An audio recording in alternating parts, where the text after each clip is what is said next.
Well, hey everybody, welcome to another episode of The Unlocked Show. I'm your host, Tracy Wilson, and you guys are in for an absolute treat today. I have got my very special guest, Anwar Jumabhoy, all the way from Malaysia. So he's got up, we were just talking about this a little bit earlier, you know, what time of the day it is. It doesn't really matter in this global world that we live in, where we have, you know, business people from all over the globe that are able to jump on podcasts, live shows, even work together in different, you know, corners of the world. So Anwar is a keynote speaker, a facilitator, a coach, and the co-author of the 9 Entrepreneurisms. Gosh, I got to get that word out right. Entrepreneurisms, management practice for a VUCA world. Now, you guys are probably wondering, what the heck is a VUCA world? Well, don't worry, because we're going to fill you in on what that little acronym means very, very shortly. He has a vast and broad experience that actually helps him to coach and mentor entrepreneurs, corporate executives, companies, and teams across a really diverse set of industry sectors. And he helps them to actually tap in to the power of entrepreneurship. He's been helping people and companies create new strategies, new business models, and he draws on his real passion, which is to help them create the entrepreneurial mindset. So Anwar believes that entrepreneurs are often misunderstood, and I would have to agree with that, as risk takers who are, you know, trying to get out there and start something on their own, but it can be, in air quotes, risky business. So we're going to talk about and debunk some of those myths about risk taking as an entrepreneur and as a business owner. So keep tuning in and listen to what Anwar's got to say today, because I know that he's going to give you some real insights into what's actually happening in the global market of business today. So welcome to the show, Anwar. Fantastic to have you here. Great, Tracy. Thank you so much for having me. Always great to share ideas and meet interesting people and inspiring people like yourself. You're very welcome. Well, look, let's sort of start for our viewers and give them all a little bit of background on you, and you know, what's brought you to be doing what you're doing today. Well, you know, like most people, you sort of go off and study something. You're not entirely sure why you were studying it. So I went off to university and I read or studied naval architecture, which is really learning how to build ships and rigs. And I worked as a naval architect for a number of years before I sort of realized that this really wasn't something that I wanted to do. And then, so the second phase of my sort of career, I did an MBA, and then I worked for a number of businesses, small businesses, and in fact, tried to start my own business, and that didn't work out twice. So I lost money, lost some family money, lost some money from, you know, professional investors, and then I had to go back to work. And so when I look back and I think about, you know, what's the common thread in all the experiences that I had, and I realized that really the common thread was I wanted to do things that made sense. And I wanted to do things that came naturally. And the things that make sense and the things that come naturally are really entrepreneurial, because, you know, we're all born entrepreneurial. It's just that when we join an organization, or we join many organizations, they say, you know, welcome aboard, Tracy, you know, park your entrepreneurship outside, use it for your own stuff, you know, making decisions, getting married, buying investments, but don't bring it into the moment you walk into our office, you know, you got to follow the rules and procedures. And that never sat comfortably with me, because some of those things don't make sense. So really, I mean, I sort of came to the realization, and that's the reason for the book, I came to the realization that we are all entrepreneurial, right? It's just that some organizations allow us to do that and some don't. And the ones that don't are the ones that are so wedded to process and procedure that they've lost sight. They've just lost sight of why they exist. And people in those organizations are hanging on to their position, hanging on to their procedure. And many of them have forgotten, you know, I mean, how can you be customer centric if you're only interested in process? It's a funny thing, isn't it? Because like you, I worked in a corporate organisation for 20 odd years, and I even remember, being in senior management there. The words that you would use: "Leave your baggage at the door." That's the way things are done around here. That became sort of common narrative or conversation that you would have with people. So even when they came and said, "Hey, I've got a really great idea," I mean, in most cases, if you're a good manager, you can somehow, weave in that great idea because, like you say, you're using your logic and you're using good sense to determine, hey, is this actually a really good idea? And just because we do things, it's been done that way around here for the last 10 years, doesn't necessarily mean it's the right way. So I can totally, relate to that because I've been in that situation, too. And isn't it interesting that it doesn't matter where you are in the world? I'm here in Australia. I've worked in Australia and in New Zealand. You're in Malaysia. I know you've worked around the world too, but that seems to be a common, I'm going to say, global thread that is embedded in a lot of organizations. So when you think about that and with your, background and going, this just doesn't sit very right with me. And then kind of having a bit of a play with a few things yourself, starting your own businesses. And like you said, we live and we learn, right? We make mistakes and we learn, well, that probably wasn't the greatest, greatest idea to go down that path. I won't do that again. But, I want to ask the question, because this is something I think a lot of entrepreneurs or people who have that, you say, we're born with these entrepreneurial skills, but not everybody takes those skills and applies them in an entrepreneurial way. So what was it what advice would you give to somebody that is thinking about doing something entrepreneurial, but maybe hasn't quite taken the leap yet? Okay. So, Tracy, the way that you've described it is something that that we're trying to address. So you can be entrepreneurial in two ways, right? So you can be entrepreneurial in that you go off and start a business. And anybody who wants to start a business needs to have a skill set that the business requires, right? And you can see in the pandemic, the mushrooming of home food businesses, cakes, barbecues, home meals, etc. So these are skills that people have. They've been using it as a passion, as a hobby, and now realize that this is something that they want to do, and this is something they are good at. And as they go through that iterative process, they get better and better, and then they say, okay, let's start a business. And to start a business, you do need to have that skill set, and that's one of the things that we talk about in the book, which is self-efficacy. Self-efficacy is really understanding what you are good at and what you know how to do. You can do it as an individual and you can do it as an organization. But the other part of being entrepreneurial is really in an organization.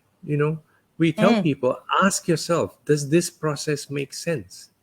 Does this process have to be applied every single time? Why can't we make an exception? And Tracy, as you worked in organizations, you realize that these processes just get piled on one after the other, right? So something happens and the whole organization gets together and they say, we don't want this to happen again. So let's have an SOP, let's have a procedure. And then it happened once, right? And you have all these processes. Then something else happens, and then you build another process. And soon you're building processes to prevent things from happening, which makes sense. But how often do they happen? And really, what's the terrible impact of them happening? And maybe the impact of them happening will lead you to an insight which will give you more revenue. So you if you work in an organization, you need to start to ask yourself, is this benefiting the customer? Because anything that doesn't benefit the customer, it doesn't benefit the customer, ultimately is going to hurt you, right? It's going to So be if detrimental to business. exactly in the long term, right? And one of the silly examples that I give, excuse examples that I give is look at what's happening in the food industry. Like, for example, let's look at biscuits or soups, right? You have large companies making these things, and because they're trying to get longevity of on shelf life, because they're trying to bring the cost down, they start to substitute, you know, organic real materials with chemical, with enhanced materials, so that stuff can sit in the fridge forever or sit on the shelf forever, and the costs come down, right? So we went through a period of the 70s and 80s, maybe even into the 90s, where processed food and preserved food was the king because it was low cost, and these large organizations were successful in making it, right? And then people sort of woke up in the 2000s and said, we don't want to eat this, you know wrap. And so you have small companies that started coming up with new products which were much more expensive than the ones that the large companies were making, but they sold, and they sold well. And these were all people who are little entrepreneurial businesses who started doing organic stuff, who started doing small batches, right?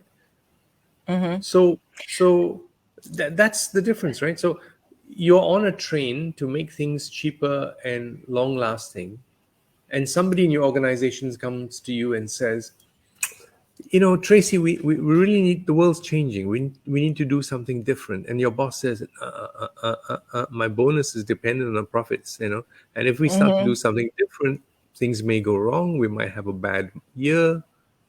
I don't want to be in the seat for that.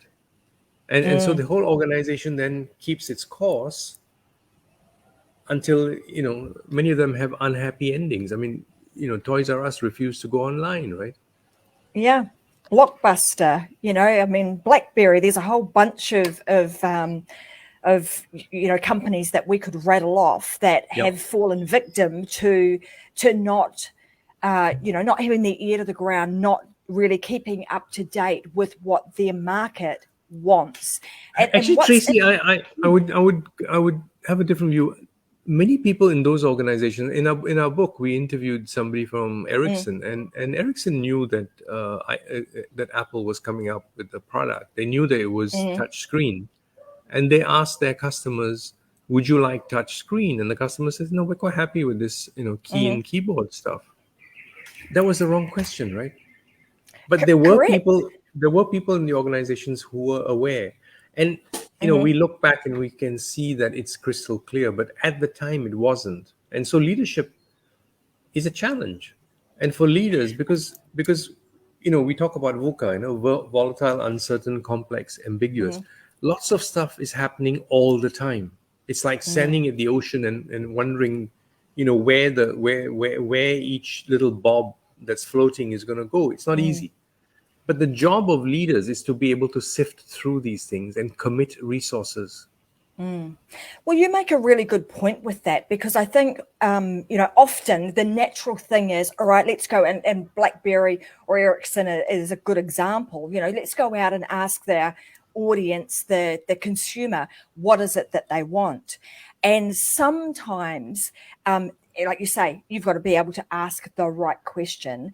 And secondly, you want to ask the right consumers, because if you're asking people that don't really, know the industry, are not up to date with what is actually coming from a technological point of view, then of course they're going to say, no, everything what I've got right now is just fine. I'm quite happy with my my Igloo icebox. I don't really need a fridge.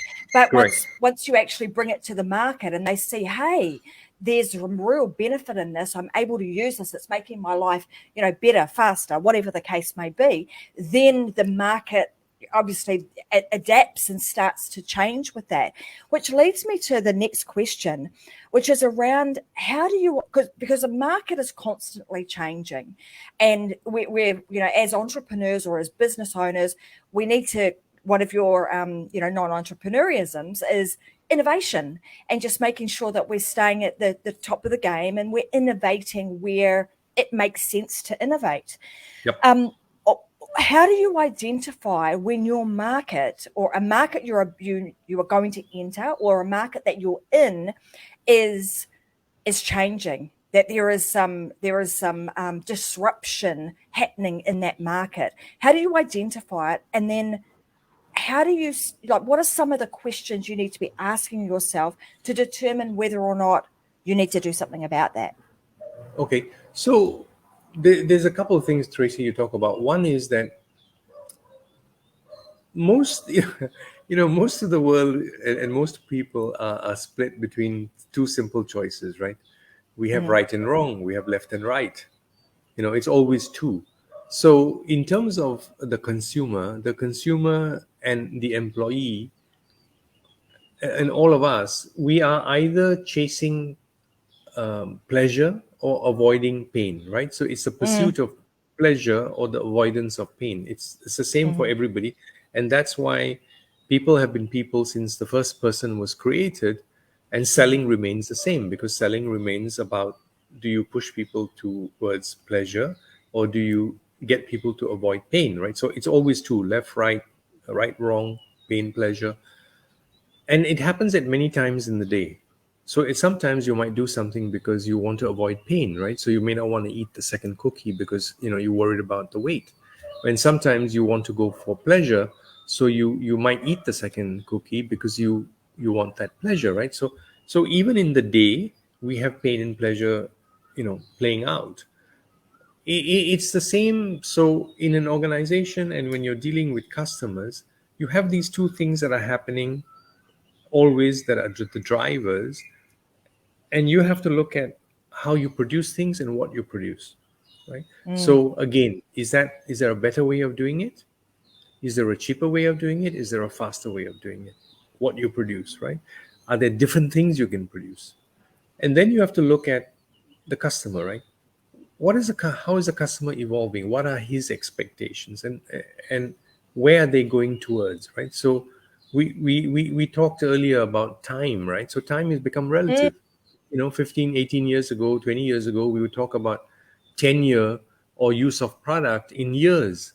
Today we talk mm-hmm, about tenure and use of product in months, and it, mm-hmm, it might be weeks, right? So you have to constantly experiment with your products, experiment with your customers. And the young entrepreneurs, that's what they're doing. And this is one of the things that we talk about in the book. One of the entrepreneurisms is risk taking. Not everything mm, is going to work out, but you mm-hmm. have to constantly experiment. If you don't experiment, because nobody knows the future, right? And I think Peter Thiel, obviously very famous investor, and I think and founder of a co-founder of PayPal, he said it doesn't really matter when this change is going to happen. What you need to be conscious about is your forecast getting longer? In other words, the change is less likely, or is your forecast getting shorter? So when we talk Mm-hmm. about autonomous cars, 30 years ago we said, oh, it won't happen for 100 years, and then we Mm-hmm. said it won't happen for 50 years, then we said it won't happen for 10 years. It's getting shorter and shorter, right? And so then Mm, you should be betting some money on that. Electric vehicles, I mean, Tesla came out of nowhere. mm-hmm. The technology was there. It's not that he invented the technology. And you can see now today, the moment that they've established a trend, the number of EV companies is just mushrooming, Yeah. right? Because in fact, the EV car is so much simpler. Less Mm, parts, less things can go wrong. More people can make it. And there's another example, and I digress a bit, but Dyson, who's very famous for their mm-hmm. for their for Well, their they've blow. started out with the vacuum cleaner, and now it's the hair wand. Hmm. Yes, and Yeah. apparently it's a wonderful product. But at one point, he set up a establishment in Singapore to make electric vehicles, and because he has mastered the art of making motors, and he looked at the profitability of an EV based on what the Tesla was selling. And I don't know him, but he must have thought to himself, hey, if there's that much profit in each car, it makes a good business. And Hmm. then with every month that passed and the price of the EV came down, he began to realize that I don't think there's enough profit in this business. And he shut down the whole, that whole business Operation. of Yeah. his, operation of his, making electric vehicles, because he came to the realization that margins are going to keep falling and he doesn't want to do a business below X. And it already hit X. And so he laid off 2,000 people, shut the business down.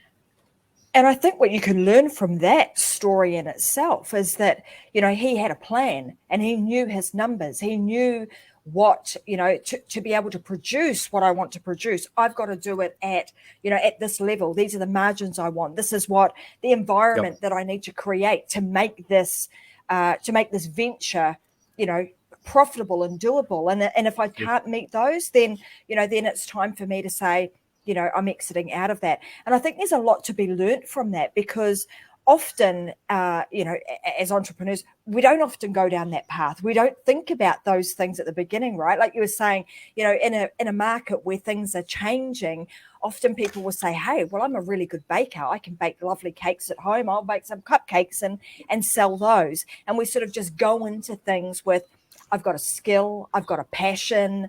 Why not? And not, yeah.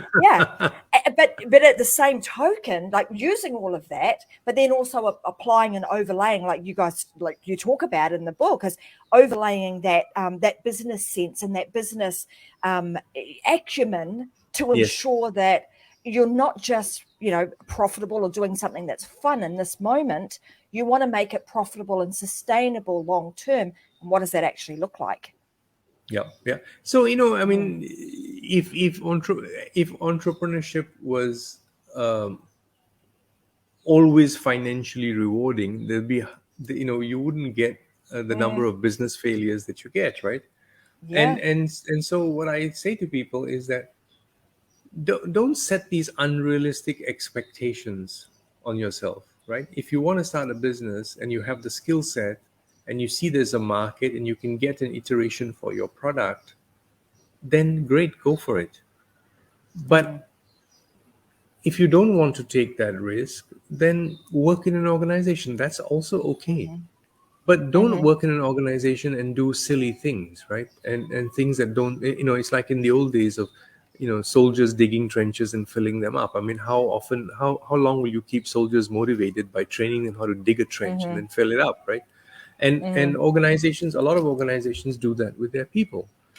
What the pandemic has done and what work from home has done, and we talked about this earlier, Tracy, before we came on air.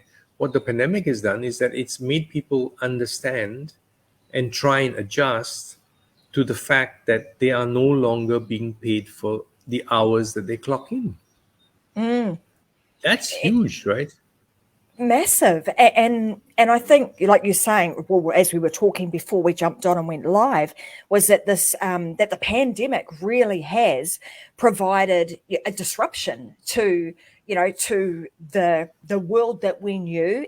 Things changed, people started to adapt, but they started with that thought of, hang on a minute, does the organization, like we were talking about, does the organization actually need this role that I've been paying somebody for? And then on the flip side of that, the employees going, is this actually what I want to do now? It gave a whole lot of people a taste of working from home, which they had never, ever even contemplated doing in the past. It was just like that was a no-go zone. You didn't get the opportunity to work from home. The option was you come into the office and you work here. So we can keep an eye on you. We can make sure that you're clocking in, you're clocking out, and we're paying you for those hours.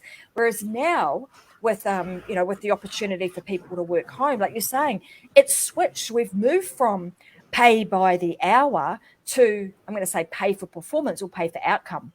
Pay for outcome. Yeah. And, Tracy, that pay for outcome has always been with us. It's just that, we talked about left and right and wrong. We talked about that's a duality, right? So when you go and get your nails done, you pay for when you get your nails done. And I'm betting that the person who does your nails also gets paid every time he or she does a set of nails, right? Now, you don't worry about what she's going to do when she's not doing your nails. Or you get a haircut, right? Or you get your garden mowed. So this pay for work output has been there. It's just that nobody could figure out how to do it for office type jobs. And now people are figuring that out, right? So if you're processing invoices, so rather than I pay you for the hour and worry about how many invoices you're processing, or if you're answering calls, and rather than I worry about how many calls you're answering, maybe I'll devise a system that says I'll pay you X per invoice processed, or I'll pay you X per call answered, or I'll pay you. And suddenly both people have flexibility and freedom, right? You want to get paid more, you process more. I don't have to worry about your productivity because, right? And I don't have to pretend that I can control your productivity by watching you. I can't. And isn't that interesting that the task itself hasn't actually changed? It's Right. just the way in which we look at it. Like you're talking about the entrepreneurial mindset. And so therefore the way we look at things is a little bit different. And therefore the way in which we measure things is a little bit different. And if you've got two parties that are on board, or, with the same, okay, I get that, I understand what I've got to do, and you allow the person to do that, then it's a win-win for for all parties involved.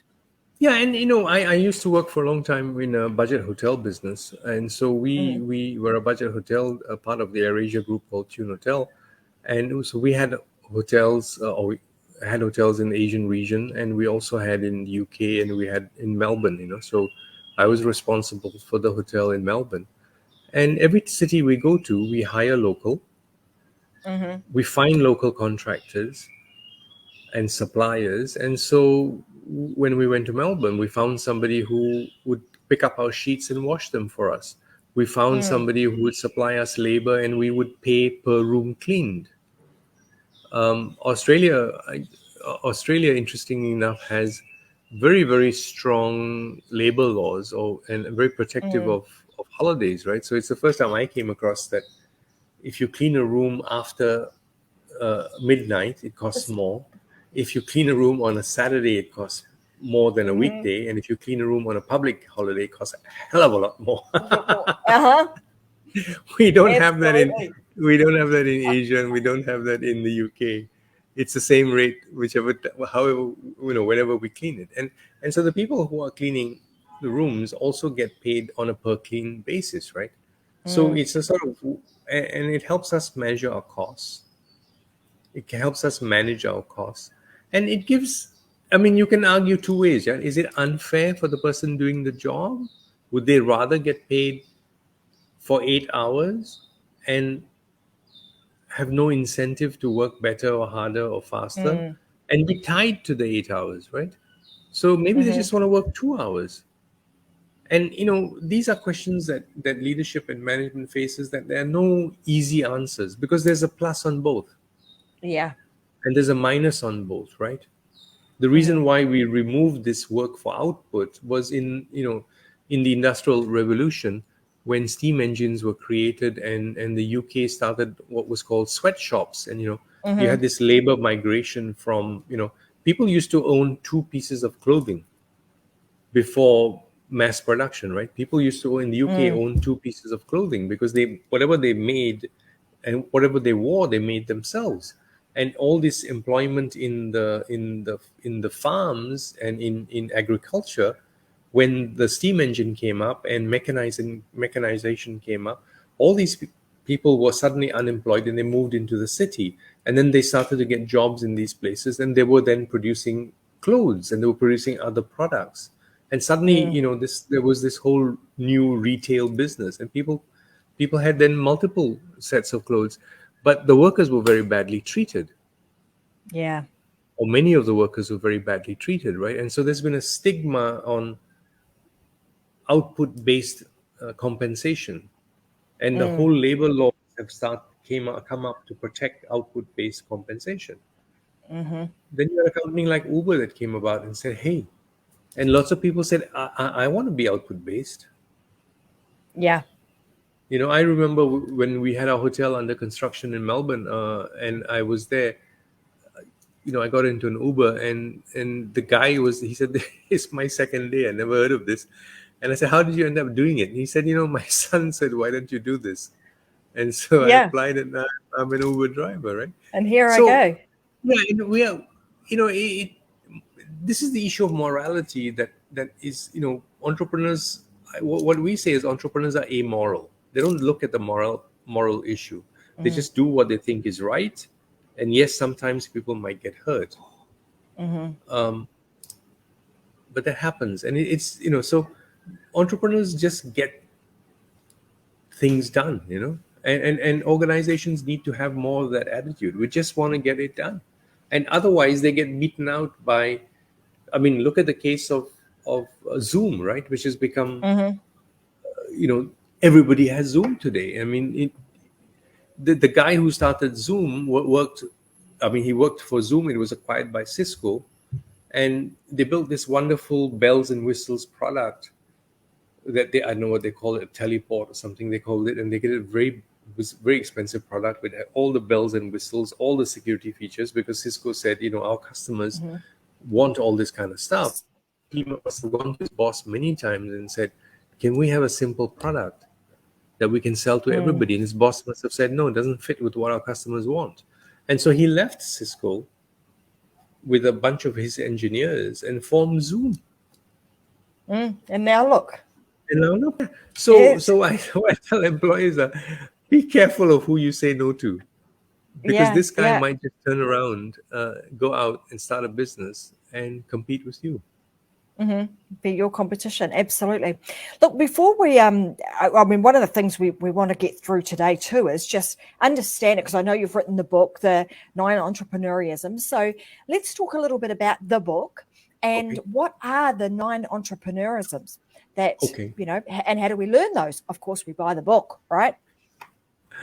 Well, That was an easy you question, easy that question to answer. well you learn them by what, and so the book came about through our own experiences. Three, my Mm-hmm. co-author and myself. It came about through about 100 interviews that we did with academicians, corporate leaders, and entrepreneurs, and it came about from distilling all the data that we'd collected, and we came up with 9 what we call entrepreneurisms, which is a tough word. And what we're trying to tell people is that entrepreneurs are not different people, they just Mm-hmm. do things differently. And Mm. we try to define this do things differently as an entrepreneurism. So it's Mm. something that you can learn. We talked earlier about self-efficacy, which is, at the core. You have to know what you're good at, both as an individual and as an organization, right? You have to know Yeah. that's something that's critical, and you have to keep building it, right? And if you get ahead and you build it, you can stay ahead, right? Um, and we talked about risk taking, right? Which is you need Mm-hmm. to experiment, and you need to expect some things will go wrong. You know, I I have a grandchild, and when she falls down, the parents don't say, "Little girl, please don't try and walk because you might fall." Mm. I mean, it's a journey, right? She's gonna Yeah. fall, right? You don't tell people, "Oh, you're not skilled enough to walk. Let's just work on the skill. Don't walk. Let's work on Mm-hmm. the skill till we're sure you can walk, and then you Yeah. can walk." Yeah. I mean, people But don't do that, no. right? So But isn't that interesting? Like you're saying, we're born this way, and all the things we do as a child is you just get up and you just do it, right? Like you say, exactly, you just get up and you just walk, and over time, you might be a little bit wobbly to begin with. You might fall down a few times, but you don't say, "Hey, I'm not going to let you walk," because you might fall over. But that's funnily enough how we tend to apply that logic to business. Oh no, I better not do that because that's a bit too risky, or this one yes, that might happen. Interesting mindset, isn't it? We're and somewhere because along the line we get yeah, that yeah, the entrepreneurial spirit gets pushed out of. yeah, melted away. Yeah, and because we Mm, tend to focus on history, right? So we mm, we see a profit and loss account, and we can see what happened in the past, but very few people ask the question, what have we missed out on? Yes, I know we could have yeah. saved the money, but what did we miss out on? And accountants, HR people, they tend to look at the past and they say, oh, we could have saved this and we could have saved that. they don't ask the question, what are the possibilities we haven't pursued? What are the opportunities that we haven't pursued? We're so focused on trying to see after the fact, oh, let's look back and see what we can save. We don't say, let's look forward and see what we can gain, right? Yeah. So, and that's what young entrepreneurs are doing. They're saying, hey, yeah, I know it made a mistake, but look at what we've gained. Mm-hmm. Look at the knowledge we've gained. Look at the Mm-hmm. opportunity that we've uncovered, because that's not in the profit and loss account. So I'm digressing, but if No, the nine but on, yeah, but I mean, that's all those things that you're just talking about is part of that 9 entrepreneurisms, right? yes, It's like opportunism. yes, When I'm looking forward, what opportunities actually exist, and yes, then taking into account, what have I actually learned along this journey? Because, that's I right. mean, most people like you would have said, all right, well, I left my job, I started my own business, I've used some family money, I got some investors, and oh my God, it didn't go to plan. I'm not going to go there again. But no, Yep, you didn't do that. You were like, okay, well, what can I learn from this? What exactly, opportunity exists? What do I need to do a little bit differently? And off you go again, just like your exactly. granddaughter walking. Get up, and off you go. and and that's something that's important for young people to do, because I Mm, mean, Steve Jobs, said it many years ago when he did these classes in calligraphy, and he said that's what was inspired him to produce new scripts, right? mm-hmm, So there are little gems of experience, and there are little nuggets of both experience and skill that we had mm, in the past, and that's why it's very important for young people to experiment, try things, because you yeah. don't know whether in 5 years or 10 years that little nugget that you had can be built on, Mm-hmm. and that's critically important. And I think that is a really important message to get out to particularly young, budding entrepreneurs, because for the past 30, 50 odd years and longer, we've been brought up in a world where, okay, you go to school, you go to university, you get a degree, you get a job. And my parents, sort of stayed in jobs for 40 odd years. That was what they did. They had a career for life. And so those that are growing, have been growing up in the 90s, 2000s, and now today, things have changed somewhat, where they're like, okay, I'm going to give a few things a bit of a go. Yet they've got, parents and grandparents sort of saying, well, what are you doing? Can't you just settle down? Can't you find something that you're good at? What's wrong with you? Just pick something and stick with it. And so therefore, there's a lot of, I'm going to say, myths and Yes, that have been placed upon them from some old school thinking. it's in what we've all heard, that you can't live your life according to somebody else's Mm, expectations, right? mm, You talk, Tracy, about education, and education, a lot of, I don't know about Australia, but certainly in the UK and in the US, education, tertiary education, university education is expensive, and kids tend mm-hmm. to take loans to get them through this process, right? And so Yeah. they graduate, and then they have a loan to pay off. In before they graduate, they tend to do part-time jobs, and these part-time jobs are unrelated to their work, because they can't get Mm-hmm. jobs related to their work, to their study, right? So they tend to do little jobs. Like in Australia, a number of the people that were working part-time in housekeeping, etc., were students. Mm-hmm. They were free at night, or they were free at certain times of the day, and therefore they did this, right? So the it's so two things that are odd, right? One is, while you're studying, the working that you're doing is unrelated to your studying, Mm-hmm. right? So it's not building on what you're studying, right? So you're working these part-time jobs in order to study. And what I call this old paradigm was, you learn, you starve in the hope of earning. So it goes Yeah. learn, starve, and then earn, Mm-hmm. right? Today you don't have to do that. I mean, I very often get work done, and I go into Fiverr or Freelancer, and I hire somebody. I don't ask them, do you have a university degree? I No. shoot them across some work, and I ask them, show me this, I'll pay for this, and if it's great, I'll pay for more, right? And Mm-hmm. so So learning has changed from learn, starve, earn to learn, do, earn. Learn, Mm-hmm. do, earn, learn, do. Maybe I don't need to go to university, Yeah. right? Mm-hmm. And why should I go to university to study something that somebody has packaged and put in a box and presented to me when I can just learn at my own pace, and I can push the boundaries and be much deeper. So Mm. I honestly think in 20 years time, universities, except for some specialized degrees, maybe, medicine or dentistry or stuff like that, I think universities are in for disruption. Because Mm. honestly, do you want to go through this learn, starve, earn? Why do you want to do Mm-hmm. that? Why don't Mm-hmm. you want to go learn, do, earn? Yeah. And if learn, do, earn becomes available, yeah, maybe I'll do a 2 week course at University of Sydney. Maybe I'll do a 1 week course at RMIT. I'll do a 2 weeks in Harvard. Who's going to ask me for my degree?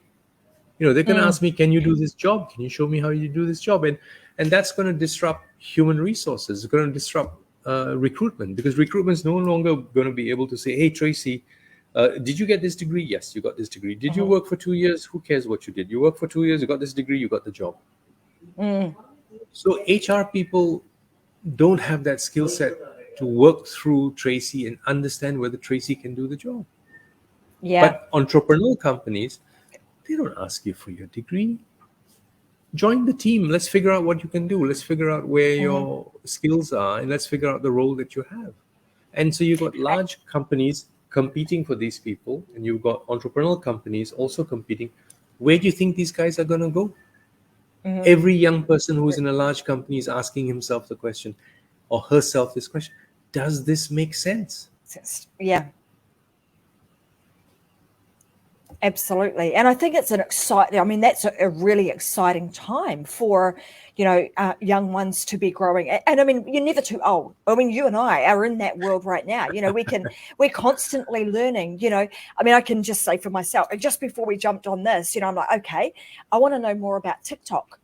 So what do? Do I need to go and go to university to learn about that? No, I can Exactly. find somebody who is very skilled at the art of how does this platform TikTok work, and I can learn from them, and I then apply my learnings to my own situation, rather than it being I've learned something, it's come to me in a cookie box and I have to apply it in that such manner. Exactly. In this day and age, we just don't have to do that. So I think it's an extremely, exciting time. And I think the other thing that is interesting about what you talk about is that there is this element of realism, and you mentioned this a little bit earlier. You talked about when you're planning, you're creating goals, you want to be realistic about Yeah. things, Yeah. so you're not falling over your own feet or beating yourself up because I didn't meet some big, hairy, audacious goal that actually was not realistic at the Hmm. time. Hmm. So that being also one of the other nine That's right. entrepreneurisms. And then I think there's another one that you talk about, which is execution. So Right. let's talk about how That's the everything. importance of that. That's right. So let's talk about that, because intention, a skill set, a desire, that's all lovely. Correct. But if you don't actually execute, you're going to be you have no result or a very mediocre result. There's a very old English saying which says there's many a slip between the cup Mm, and the lip. And mm, this is the intention gap, right? So you yeah. in is what we call the intention action gap, right? So the intention action gap is where you really want to do something, but you don't follow up with any action, and therefore it doesn't get done. And you kid yourself by saying, I can do it anytime I want, but you haven't done it, right? And so Mm, people are saying, oh, well, I need to know I can do it well before I do it, or it needs to be perfect. And this is a mistake, right? The new perfect is done. It's better to yeah. be done than to be perfect. Hmm. Because perfect for who, right? Mm, You can never go down that path and say it's perfect for who, right?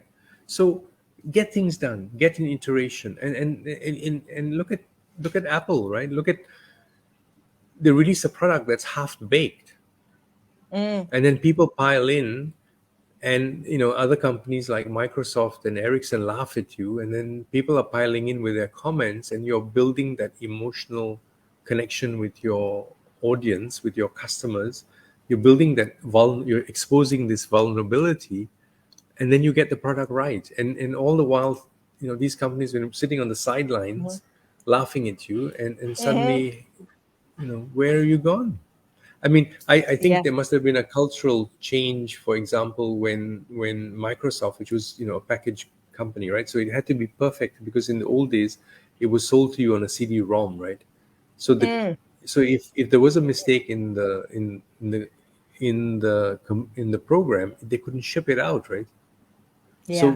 So the mindset was, it has to, and that was NASA as well, right? And why did Mm-hmm. Elon Musk get it? Because there were mistakes, and it cost them tremendously, and so they said, we're never going to do anything unless the percentage of possibility of error is less than 0.0000 whatever, right? And so the mindset is, let's get it perfect before we get it out. And then you get companies like Google, and you get companies like uh, um, you know um, the software companies who say, hey, it's okay if you find something that's wrong, tell us, we'll fix it. And And I think that the interesting thing about that too is this time has changed. When we think back to the Microsoft days where you got a CD-ROM, and there was a level of, we've got to get it right, because from a risk point of view, there's no opportunity for us to be able to fix it on the fly. But as correct. things have changed, and as the software market in particular means that you've got people in the back end, it's live, it's able to make changes as they see fit on any given day. We're constantly seeing on my computer regularly, it comes up with there's an upgrade, there's a and so they're able to do that now with the level of progression that we're seeing in that particular market. And I think again, we can look to some of these markets for opportunities that we can apply and innovate into different markets. So I think there's, in my opinion, I think there's a lot of opportunity for us to do that. The pandemic, as we've brought up a couple of times, has created a huge amount of disruption, but also a lot of opportunity has come with that, because it really has shifted the way people think. And often when we get that shift in thinking and maybe opening of some different ways of thinking about things, it creates opportunities for people. And it's going to be those that actually take who take their passion, use that innovation, look at the opportunities, take the learnings that they have, apply some form of realism to it, and then actually go ahead and execute, that are going to be very successful in the next years to come. Yep. And Tracy, thank you for such a marvelous summary. I'm going to have to get you, when I have a TV show, I'm going to get you on the TV show to explain To explain that. explain. Well, there you go. It's just using all of your 9 entrepreneurisms, right? Yeah, But yeah, it's yeah. true that all the things that you talk about in your book, and that those 9 entrepreneurisms are very relevant in not just today's market, but they've always been relevant. Correct. And if you look at those businesses, or those entrepreneurs or business people that have been very successful in the past, you're most likely to find that they have applied all of these 9 Yeah. things. And you have to do different things at different times, right? So you have to be realistic about what your resources are. You have to be realistic about your capability, and sometimes you have to be opportunistic, and other times you have to understand where you are, right? It's the Zen thing, right? Where am I? Yeah, absolutely. I want to tell you a little story, because it's quite interesting about this. And just before Christmas, my family goes camping a lot. So those that Okay. listen to the Unlock show would know that we go camping. And anyhow, as we have tents, and the kids usually come with us a lot. And anyhow, just before Christmas, we were not too far from home, just down the road at a campground, and a massive storm came through. and it was just my husband and I there, and the wind just picked up and almost blew the tent away. We would have been Dorothy and Toto blooming, almost going down the road. We were trying to hang on to this thing with all of our might, which luckily for us, we were able to do. But what it did was that as the storm was happening, I'm thinking to myself, we are not going to have a good night's sleep tonight. This is one of those moments where we just have to say, camping in this tonight is just not going to work. So let's take this tent down. So take everything down. So we're in the middle of almost hurricane winds, trying to take everything down. And we pack it all back into the car. And on our way home, where I was thinking to myself, well, I've really got to think about, I love camping. I've really got to think about how to do this a bit differently, because that experience just there was not fun. And I don't want to have to do that again. So I jump online and I'm looking for a camper. And it just so happened that a couple of nights before, as we're walking around the campground, as you do, we see this little teardrop camper. And we were having, like you were saying, there's a whole lot of companies that are sitting on the sideline having a bit of a giggle at Apple, thinking, oh, what are they up to? We actually did the same thing when we saw this little wee teardrop camper, tiny little thing. Basically, you can get in it and it's not much bigger than a dog box, right? So my husband and I, he said, look at that, that's pretty cool, kitchen in the back. But I sort of went, wow, that's tiny, who's going to sleep in that?